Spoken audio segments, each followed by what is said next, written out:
Hey guys, it's Pascal from Pixel Trip. Those of you who've been watching the videos kind of might seem to know that the resolution we're recording at is not quite 1080p with the exception of this one. The main reason for that is me. I'm the weak link. For the past few years I've been using Lenovo Y510P laptop for my gaming, my recording, all that fun stuff. Had it since undergrad. But at this point it's dying. I'm officially the weak chain. I'm the weak link. And it's time to build a new PC. I hate to say it. No, I don't.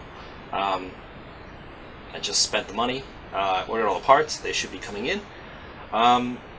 So I guess we need to get everything else under the way. So I figured we'd go over the parts list, show you what I've ordered, give people an idea of what maybe a mid-range kind of computer would look like these days.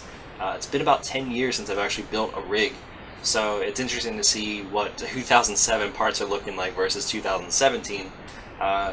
It's quite a difference. So anyway, I've got everything on PC Part Licker. I have everything on PC Part Picker. I'll put a link in the description below if you wanted to see the computer that I built, along with the specs with that to give you guys an idea. Forewarning, video cards are very limited these days. I'll explain that more in a little bit.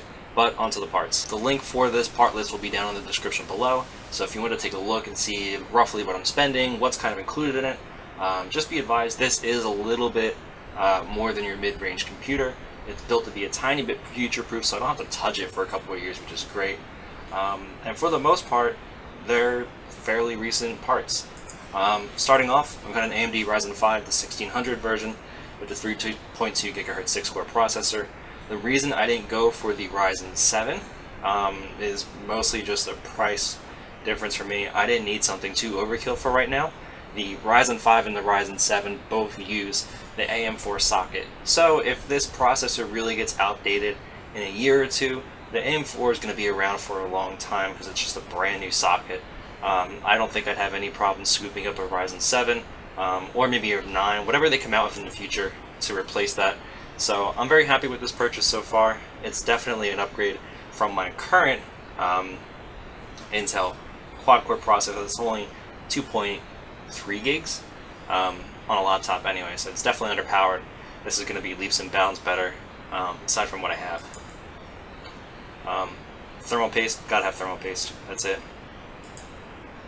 So for the motherboard, I went with a Gigabyte Gaming Micro 3. I went with a Micro ATX board because I'm going with a micro case. Decided to go with a box instead of a huge tower. I don't have the space for a big tower. I don't want the space for a big tower. I'm not doing anything too crazy, so I figured I would just get a micro case. This is going to handle everything that I need. Supports up to 64 gigs of RAM, so if I want to go that far, I will. Speaking of that, starting off with just 16 gigs, 2 8 gig slots from Corsair. I felt this was going to be adequate. It meets the specs for most games today of recommended settings, so things like Battlefield 1, Fallout 4. This is probably going to be able to crush that with this kind of RAM. 32 gigs I just wouldn't effectively use. If I had the chance, I can always upgrade again, but at least this way I get a good quality high-speed RAM.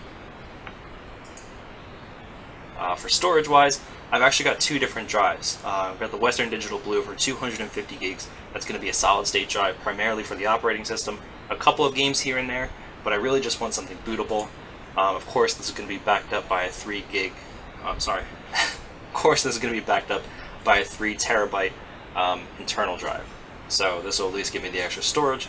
In addition to that, I do have an external drive that I use for backups, which will be about another 2 gigs on top of that. So all in all, 5.25 terabytes.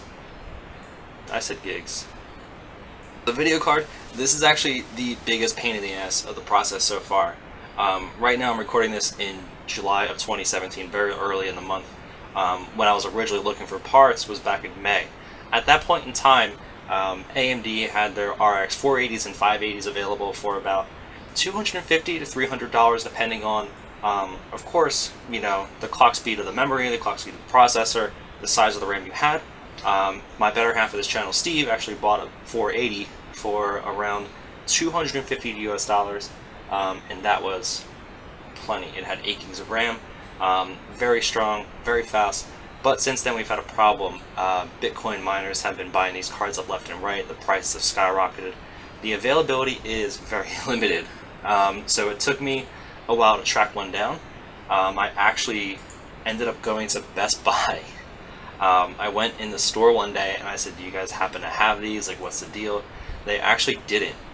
You can even see on their website, the shipping and in-store pickup is not available because you just can't get this card. I actually ordered it from their eBay site.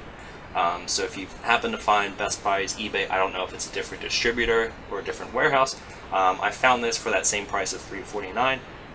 It should be coming here in a couple days. I hope they just don't send me an empty box. Otherwise, damn, that would suck. The case, nothing crazy. It's just going to be a standard micro ATX case. It's just going to have enough space for what I need. It will be able to fit the video card. This case supports cards up to 12 inches. That's what she said. My card is 11 inches, and I think it'll fit fine. It has plenty of room for SLIs, just in case I ever wanted to do an SLI or a crossfire configuration. It would be overkill at that point, but who knows, later on down the line things can change. Rosewill 650 fully modular power supply, just to get enough power out of it. It should be fine. An extra fan, because why not? And at this point, I've been using my laptop so long, I actually don't have a keyboard. So I did have to order a keyboard just to get me something by. I did go with the Corsair RGB keyboard. It was about 50 bucks or so at the same point, might as well just go with it. It's not too bad. And again, here's the part list. If I actually scroll all the way down to the bottom, you'll see a rough total, about $779.57. Of course, that total did go up a little bit. I ended up sourcing everything off of Amazon Prime and Newegg, and for the most part I got free 2-day shipping because I'm already a Prime member, and Newegg just happens to have free shipping on a lot of things. They're very close to me in New Jersey, so their distribution center just makes it easy to ship. So all things here, the parts I ordered part for part were about $800 plus $375 for the video card. So I'm in it a little over $1,100, which seems mid-range. It's ridiculous, but I remember years ago, I'm dating myself, I was actually able to source a very similar mid-range PC for about $700 at that point in time. It was nowhere near the specs of today's, just because of reasons. It's so hot in here. Anyway, PC for PC, for its time, my PC that I built back in 2007 was probably a mid-range PC that I was able to upgrade over time and really keep that around until about 2013 or so. And that's when I bought my laptop now.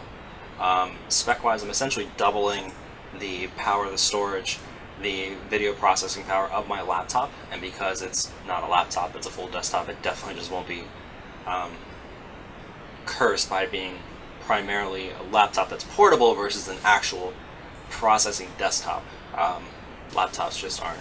They're okay. What I'll be doing, I'll be making another video again later on when the parts actually arrive, putting it together and kind of booting everything up.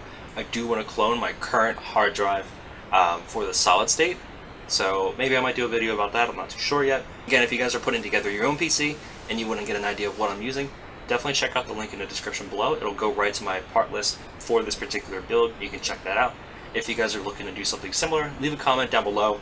I'll definitely be sure to give you any insight I have. I'm no master, but at least this way we're all kind of fighting the good fight to find a decent mid-range graphics card. Again, thanks for watching, thanks for sticking with me.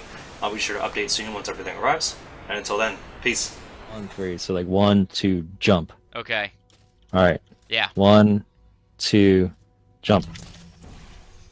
I got no height. I got no. I got. 1, 2, bunnies. Shit. Oh wait. God damn it! Why'd you say no? Wait, I hesitated. Because you can use the catapult now. What do you mean I can use the catapult now? You can use the catapult now. Did you just push the button? Yeah, push the button.